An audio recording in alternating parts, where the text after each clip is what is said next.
zahawm tak le ngainat tak Elizabeth II chu kan thlah liam ta steward duty le police te po yan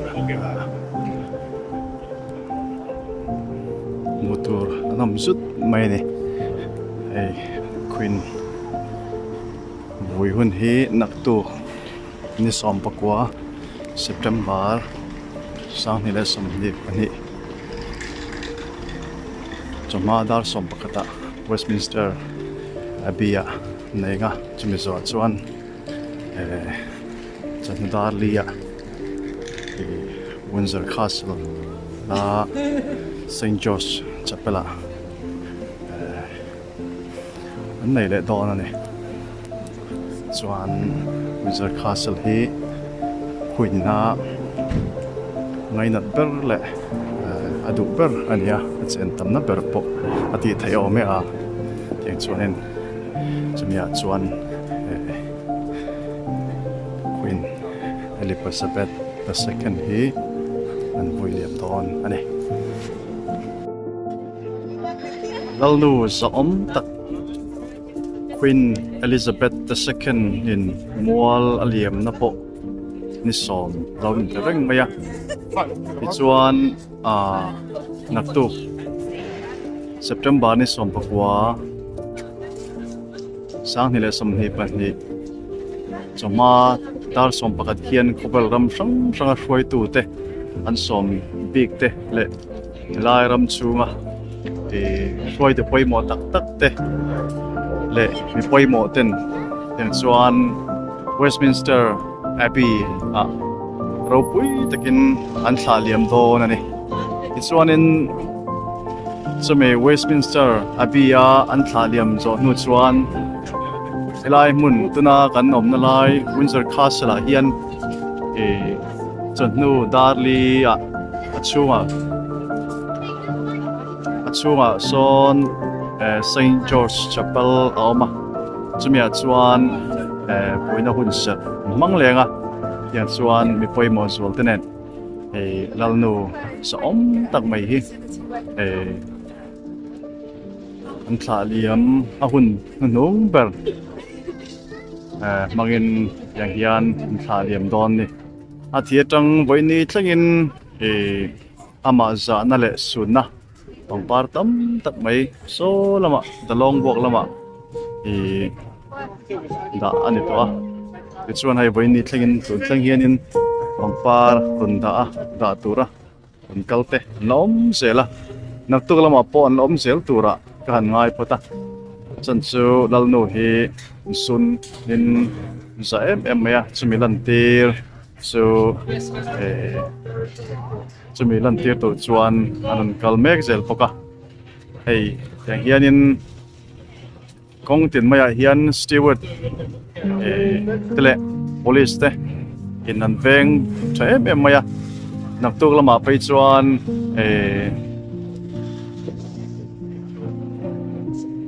officer rual mi sang ni chuangin helai Windsor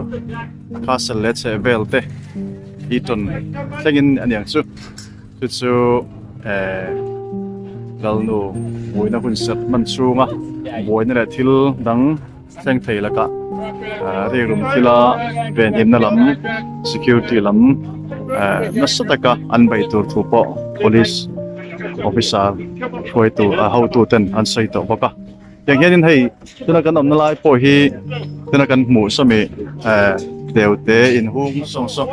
chanchen bumi te omna mun ania yang hianin chanchen bumi te cover mun sang news correspondence ten yang hian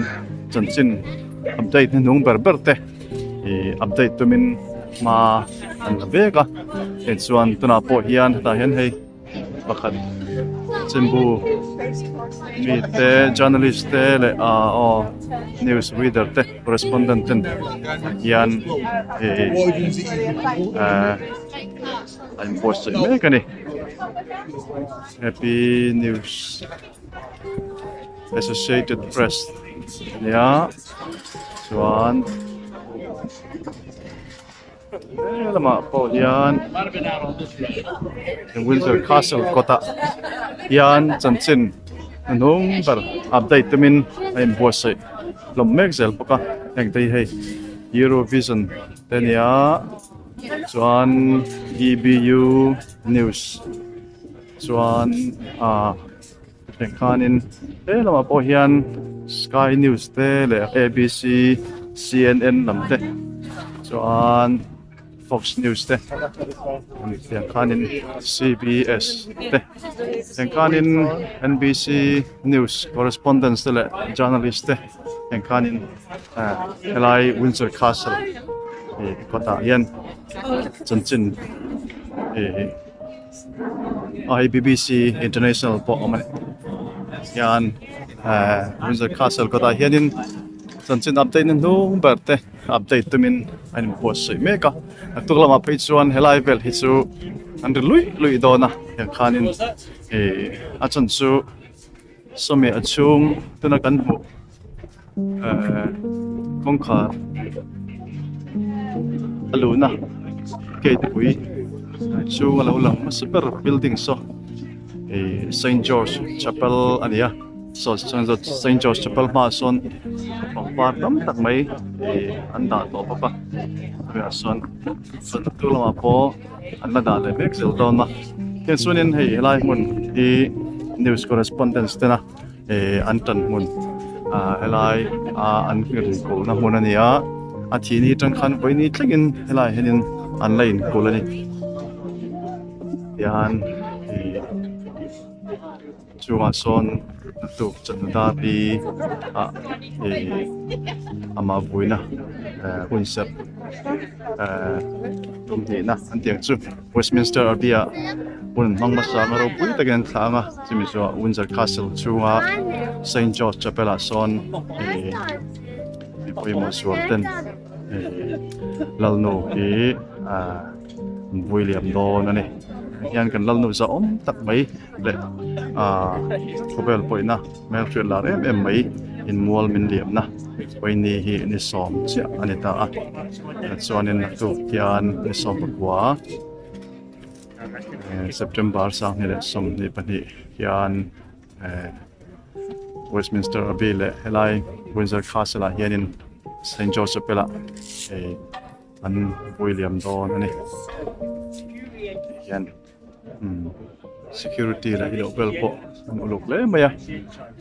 police la ilo bel te an duty khat bek maya chuan steward te point heta kong tin maya hian steward po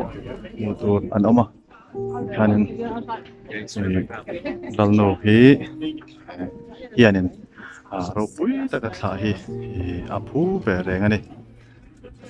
Lal Chhungkaw sawm na vongnun tlattu le puar bet tlattu puar khom tlattu Lalnu zahawm tak mai kan chan ta ero chu khawvela tan po chan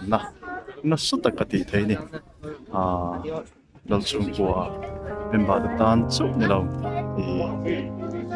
ram chung mipui tan chu ni lo khawvela vuina khawvela tan po chan na sutak kati anan sai tel tu pop ani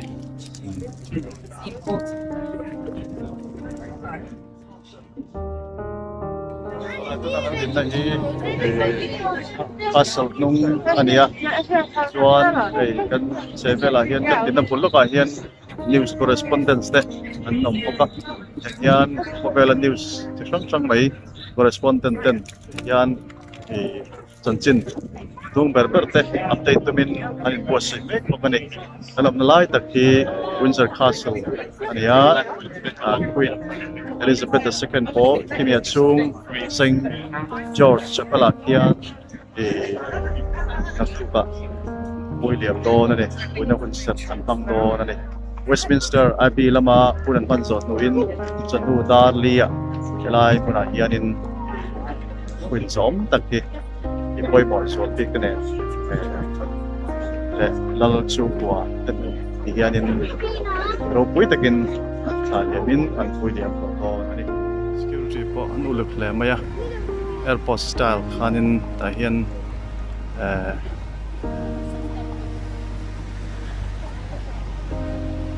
no lấy lo belt mà ni nghe po in scan ngay ni so nên security po an lục lấy ni bằng pa ta tur nó point castle gate bulason bằng pa te da nga chuan in hian police screening operation in te ruak mai a chuan ta hian in scan don ani hei hi the long walk in the chin kania so mi castle atang son mi theng ku ta chuan mel phum walk ania teng chuan dargar khadon lai kal ani chuan in lai mun zong zong hinak tu kha chuan khat vek anga chuan Queen Lalnu Elizabeth II thlah na mun number te pawh tih theng chu Westminster Abbey zawhah helai Windsor Castle-ah hian thlah liam an dawna chuan castle hian St. George Chapel a awma chunga ta chuan hunserh ten hmang lenga tailam tarlia Westminster kha Abbey kha zinglam dar sawm pakhat ania chuan Windsor Castle ro chu tailam tarli ani thung chuan ma thla na hun nung ber helai hmuna hian mangdon ti hian in hei mun sang sang atangin UK mun sang sang atangin le ramdang atang te point Queen za na le sutna pangpar nei turin ta turin ti hian no fuankhawmnaah tiang chuan hei lai mun Queen ina angai nat ber le a chen tamna ber Windsor Castle hian mitam tak lo fuankhawmah tiang chuan tu lama phei chuan helai mun hi an khat vek don ani helai mun a hian a ruang kha anun kalpui ngei rin oma helai mun a hian chan chu hi the long walk hi chatni thatnia anun zo na mun pui per kong pui per nia bangin tin anun zo phainga tin so ta castle chung kulpui chunga hian lalnu zahawm tak ruang chu an ropui don ani chunga apasal du tak Prince Philip chumi en chuan a hmangai tak apa an zalna bula an phum don ani chumian phum ha Queen an phum ma hian achung St. George Chapel-ah hunserh pawimawh man ani lenga chumi zawh chuan castle chunga lal thlanmual an ti dewa chumia chuanin lalnu zahawm tak hi an phum dawn ani yang hianin chanchin bumi te in boss sei na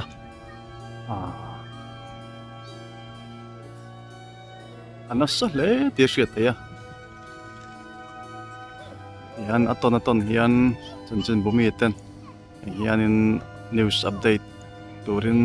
naktuk lama phei chuan nasale zolin tianga chuan khawvel point khawvel mun sang atangin Queen vui liam na hunserh hi vuina hunserh hi lo mu thei don ani an asira chawhela hianin coffee shop le restaurant te deuhte refreshment lak theina mai tur te om nga langa chuan toilet an kalna mai tur po khat moi tokin an da ani hianin post na hi ari pep em maya an voini thlangin a thia tanga voini thlangin hian helai mun hi mipui tam tak an kal khawmin ama zana le sunna pangpar tanun da a te chuanin tam takin helai mun a hian helai mun hi an tla to bok ani adam laya ngainat ber le a chen tamna ber mai emi Windsor Castle-ah hianin mitam tak lai mun a hian ama zana pangpar le sunna pangpar da turin no fuankhawm to no fuankhawm mek bok ani tuklama po mitam tak helai mun a hian an fuankhawm don ani ti hianin na then chu zanin lama ti hianin an ria chil dona buk ten zaranga hianin sir chhevela hianin helai mun a ruang hi lalnu ruang hi ron kalpui tur ne wangin hianin mitam takin helai mun hi ten zaranga zana ti hian an lo ria chil don ani hianin lalnu an zana le an ngai pawimawh zia hianin ria chil mewin ruang hi an thla don ani a then te hi chu helai mun mai ni lo mun sang sang UK mun sang sang la tak tak atanga local ten ni wang hianin anon kal nei la em maya atia ria chil top po hi an tan chuan hotela ria aron kal huna mun chan lo ai khan helai la pun lo lo dum sa kha an tan a thaim em mai bok ani yan no ria chilanga tuklama chuan lai mun a hian lalnu ruang thlain zana chi bikte no bu kanga chuanin sir ton castle gate the long walk chhevela hianin no ria chil don ani lama hello human interview lop te anom boka thena chuan chin bum hi te nena lo interview lop te le steward te mun sang an dinga chuan hian police te po hian puisa himna pal thil thua thil engamani thil thleng thua rerum thil thua chetan lak bat ten turin block tin mai kong tin mai a hianin an ding boka hian lai mun the long walk a hianin hian puisa himna tu lama puisa himna tur naso takin man dona officer sang ni chuang helai mun le chhevela hian na tur lama chuan ve himna an da tur thu BBC News ate po adan buanga tian chuan ve himna ngai pawimawh em don ani tur lama po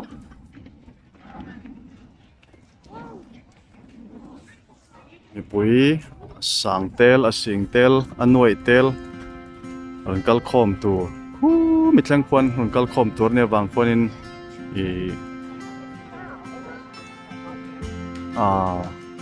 mipuin tam em mai bai sei ni a chuan ben himna lam po rip taka nei tum ani min post sei na ropui na mia hian hun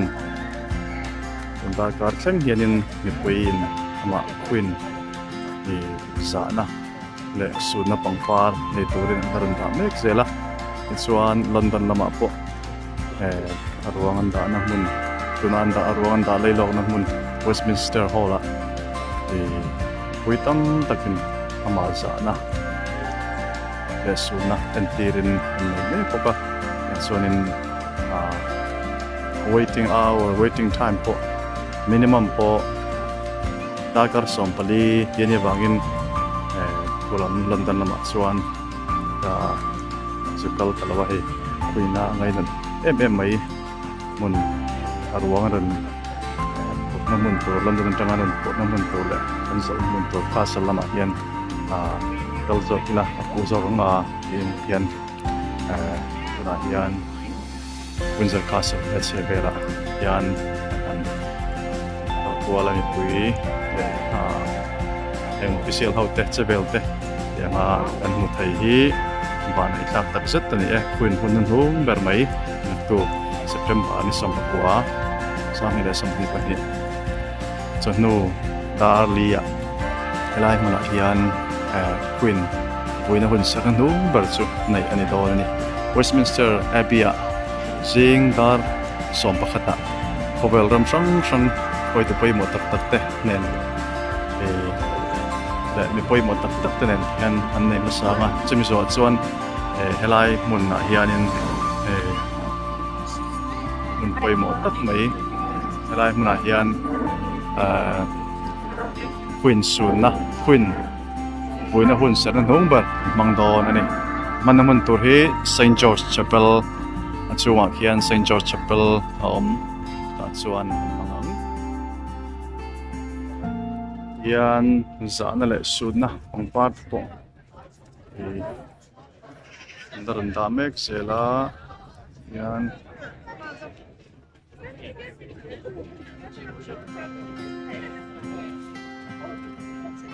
tu sing thang pin anda bai sei phut ila ngan don ni hian daran tau se ta long walk ani helai mun hi Lalnu Elizabeth II kun nu dor mai sama sana le suna pangpar yan sanchu chungwa te hun kala tu le fa te nen hian Lalnu Zazia an sunzia mun ke walk ani lai mun hi long walk nia chuan abulok hi Windsor Castle gate oi kani lai hanga hian helai long walk chuan gate ani hian queen po lai hanga hian ropui anga chuan queen he te ropui takin and queen chutah lo walk nga arwang ha anin chunga hian St George Chapel chawhma chumi chuan queen vuina hunserh chu nei pokdon ani Westminster Abbey-ah nei zawhnuah ani chunga hian an nei pokdon ani tuna an tin tam hun lai tak helai hun hi the long walk ti chin kania Lal Chhungkaw ina chiatli thatli an ton laia nengkian mipui na tam takina kan lo sun te na tur te le yang khan an mani kan lom puya kan tra pui teng tur ang chi tein helai hun the long walk hianin an ron kal thina tiang chuan anin son lut thina an tiang chu anin pur lut thina chuan anin so thina chu na tu ga po queen ruang hi helai hian an ron so anga bai sei la chuan achung eta anung lam hian pasal chunga hian ropui nga chuan achunga St George Chapel oma chumi St George Chapel chuan vuina hunserh te man pui lenga Westminster Abbey lama chawhma lama vuina hunserh man zawhnu in chumi man zawhnuah tlai lam dar lia chawhnu lama helai muna hian St George Chapel hian vuina hunserh thana hun nu ber an mangdon ani kan queen sawm tak mai hi an pui aram mipui te chau ina sun ni lawin khawvel mun sang point kan sun tak zut seta chuan aram chung mipui ta na chan na chau ni lo khawvel tan puwa chan na ropui tak mai hi ama an sa sia le an ngai pawimawh sia dan tirin mipui sang tel sim tel noi tel lai muna hian lo phum khawm anga chuan a vuina hun tura an ruat naktu September ni som pakwa ki ela UK ram chunga chuan England chuan sarkar holiday national holiday tan kum kwa to don ani queen hi kan sain kan ngainat tak zat ni hian achua po hian ama lalnu sunna kompar tam tak lalu ani to chuan elai po hian pon lama po hian ama sunna tam tak da ani to ka naran ta mek sel pok ani hian ramchu mun sang tang le khovel mun sang tangin elai mun hi no fuankhawmnaah chen da chu an tong kan hriat ho lo te an ni lama kan khanin lalnu za na chi be buk tum min le hian sun na ni tumin an was mek sel poka an ta mek sel pok ani lai man hi the long walk castle gate lu na lam khani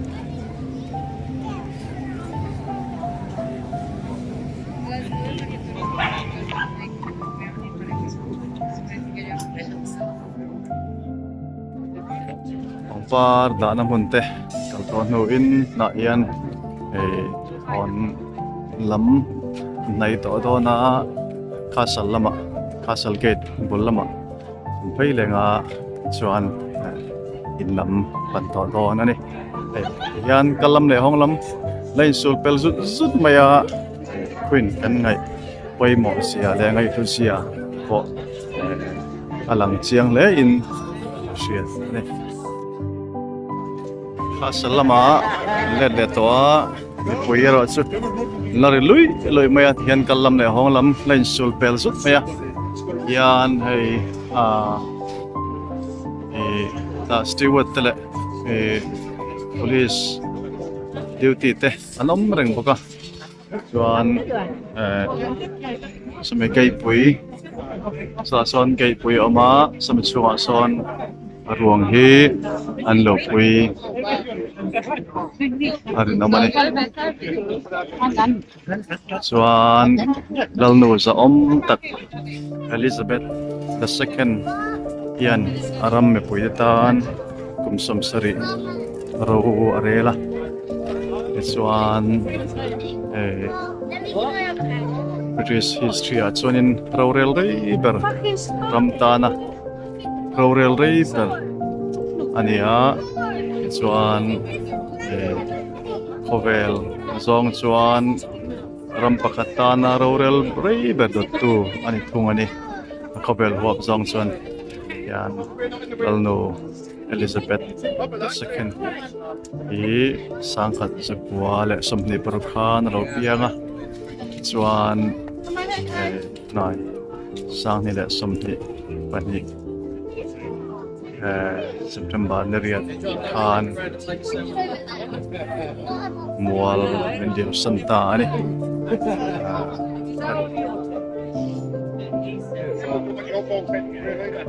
ram le khovel hian shreng tonga athil ti te le an tho ropui tak te hian